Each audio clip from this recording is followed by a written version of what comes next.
Do you suck at Among Us? Well, that's just too bad.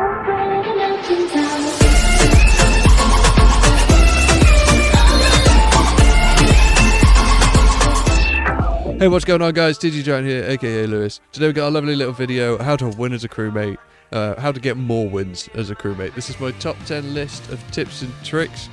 Make sure you stick around to the end because number 1 is the juicy one. Number 1 is gonna get you the win. So let's jump straight into it, guys. Coming in at number 1, pretty obvious, do your tasks. If you're not doing your tasks, if one guy out of your whole team of 8 or 9 people is not doing their tasks, you're not gonna get the win. You have one of 2 ways to win. You either do all your tasks or you vote out all the imposters. If you're not doing your tasks, if one person isn't doing their tasks, 50% of your chance of winning is already out that window. It's gone. There it goes. It's not going to do you any favours. Do your tasks. Coming in at number 2, try to check all the rooms. So as you're walking around, make sure that you're looking in different rooms. Just take a 5-second quick peek. It's not going to hurt, but it gives you information such as who's where. So for instance, if I'm in storage and I've got to make my way up to security or reactor, then I might as well take a look at electrical whilst I'm there. It takes 2 seconds, passing by, might find a body, but also more importantly, I can figure out who is where. So if I see pink and yellow as chilling and electrical together, I make my way up to security as I get there. Dead body reported, yellow's dead, reported by brown. Well, I know that yellow and pink were together. Brown reported it, where did pink go? See, from that knowledge, just by checking a room as I walk past, we figured out that pink is more than likely the imposter. So just take a quick note in your brain of where everybody is. It's huge information to have. Number 3, check people who are doing visual tasks. It's another easy one. There are 4, I do believe, visual tasks on the scale. For instance, there's asteroids, trash, medical scan, and shields. Make sure you check them. If visual tasks are turned on your server and you see somebody that's about to do it, wait for them to finish it. If they finish it and you see that visual cue that they've done it and that they've actually managed to do that task, you can clear that person. That person is not an imposter. Imposters can't do visual tasks. Although, it'll be a tip and a trick in the next video, but if you can time it right, you can make it look like you did as an imposter. But that's the one for the next video. Moving on. Okay, guys, coming in at number 4, always head for sabotages. Imposters have 2 ways to win. They kill everybody or they sabotage you and you don't repair it. Make sure that you go and you repair it, because if you're not repairing it and you go, oh, I'll just let somebody else do it. What if everybody says that? That is a free win for an imposter. That is a lose for you. Make sure you go to every sabotage. Even if you see people going there, head there as well.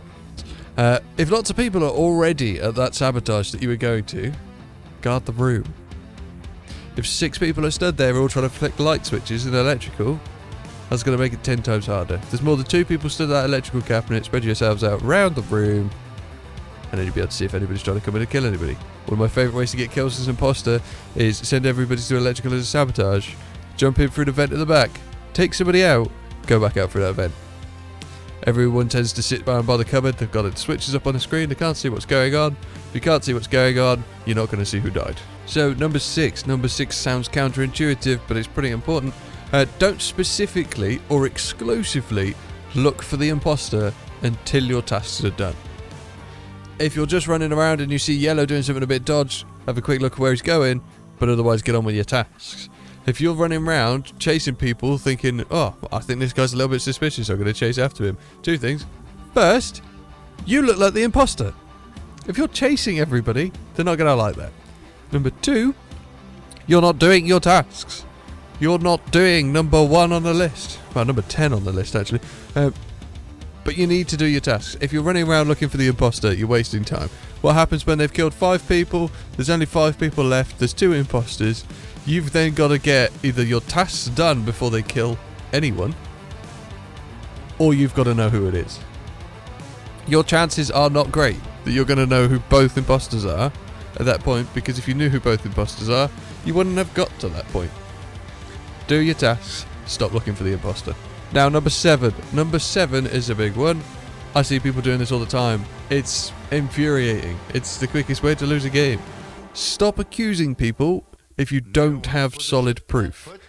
You look sus. You look about as sus as it could get. If I walk into a game and I'm like, yo, yellow did it. And they're like, why? I'm like, I don't know, I just got a bad feeling. I'm getting voted off. I would vote me off. Because if I'm trying to kick people out without any proof, it looks like I'm trying to get free kills. If I'm trying to get free kills, that yellow guy, I'm trying to get him to go that way and get him out. Oh, well, I'm probably going that way. Don't accuse anybody without solid proof, but make sure that your suspicions are known. If you think yellow's doing something dodgy, if you think, guys, you know, yellow's been running backwards and forwards between vents, haven't really seen him do any tasks yet, just be aware. They're all going to be like, oh, okay, solid sound information. We'll keep an eye on yellow. But if you're like, oh, yellow did it, because yellow's running around not doing any tasks. Well, how do you know? You haven't been doing any tasks yourself. So, number 8. Number 8 sounds backwards from what I've told you so far, but don't underestimate cams. Cams are a great tool when you've completed your tasks. There's no harm if you're running past security to quickly just jump on cams and have a quick look. You might spot a body in the corridor. But if you haven't finished your tasks, don't sit on cams.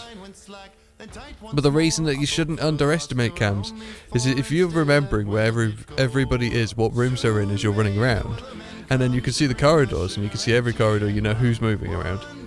Well, you're going to know who was where, when they were there, where they are now. Are they moving too fast? Are you not seeing anybody move around? If you're specifically seeing one person not moving around, but you know he's going between rooms, well, there's only one other way to travel other than through those corridors, and it's not as a crewmate. So cams is an important tool, but like I said, don't sit around and use them too much unless you've done your tasks. Number 9. Do they see this one done so many times? Check your game language. When you go to select an online game, before you click on a server, look at the top. Does it say the language you speak? If it doesn't say English and you speak English, well, you're probably going to have a bad time trying to communicate with everybody. You're not going to be able to figure out who did what if you're trying to speak to people in a different language that you don't speak. That's not going to end well for you. Check your game language. Coming in at number 10, the big fat juicy one. Use a notepad. Yes, it's that simple. Use a notepad. You cannot remember everything. You cannot remember who cleared who, when they cleared them, who's being a bit sus in the first round when you're 3 rounds in. You can't remember everything. Write it down. Use the tools you have to your advantage. You have a phone, write it down on your phone. If you've got a PC with more than one screen, you've got that nice luxury, use a notepad. Use notepad on the PC, use a notepad on the table next to you, use a pen and a piece of paper. Write it down. The way that I do it is, before I even start looking for games, I write a list. All the colours. I've got all the colours written down, and next to them I've got a nice lovely grid. And then, at every game, if someone gets cleared, vertical line. I'll draw a vertical line in their box next to the colour.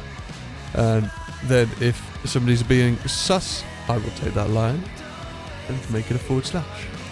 I'll write them over the top. So if somebody's cleared but also sus, I'll put a / across it.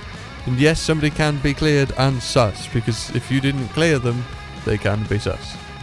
If somebody's dead, just scribble out that block. It's pretty obvious.